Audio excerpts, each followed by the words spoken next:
Oui, merci, Monsieur le Président. Alors, en ce qui nous concerne, que ce soit à la ville ou ici, notre groupe était plutôt sensible et a voté le permis de louer, en ce qu'il permet quand même, et les résultats sont assez probants, de sortir un certain nombre d'habitats insalubres qui méritaient, à Grenoble comme dans d'autres agglomérations de France, les marchands de sommeil.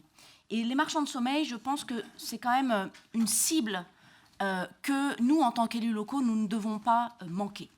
En revanche, là où il y a un certain nombre de blocages, et sur ce point plutôt précis, je pourrais rejoindre l'intervention d'Alain Carignon, c'est que on donne des permis de louer en voulant contraindre donc les propriétaires de rendre leur logement habitable et sortir de l'insalubrité et de la précarité du logement.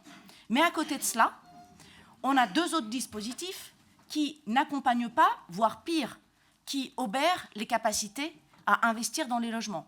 Le premier outil qui ne finance pas ou pas assez, je suis bien placée pour le savoir, je l'ai demandé et je ne l'ai pas eu, je voulais voir un petit peu ce que ça donnait, c'est Murmure, qui ne finance pas les classes supérieures ou les propriétaires qui ont des revenus pour faire les travaux dans leur logement, et y compris quand on est bailleur.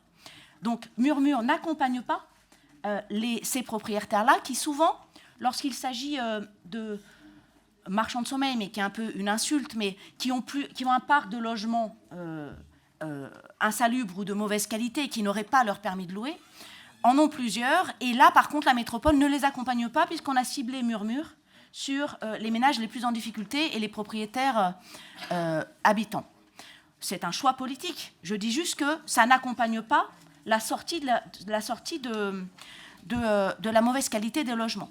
Et le deuxième dispositif, mais là qui n'est pas métropolitain, qui est grenoblois, c'est l'augmentation de la taxe foncière de plus de 30%, qui là aussi obère la capacité d'investir si on a une approche comptable pour tous les propriétaires bailleurs d'un certain nombre de logements, eux aussi donc insalubres ou non éligibles au permis de louer.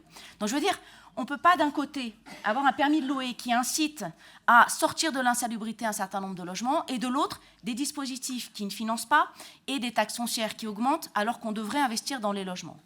Ça, c'était le premier point. Le deuxième point de mon intervention, c'est que fondamentalement, il y a un enjeu sur les logements insalubres et les stratégies de marchands de sommeil, mais il y a aussi et surtout un enjeu sur les logements vacants dans cette métropole. Je rappelle que depuis 2014, on n'a pas su réduire le nombre de logements vacants dans notre métropole, qui reste à plus de 10 000 logements dans la métropole, qui sont des logements non occupés.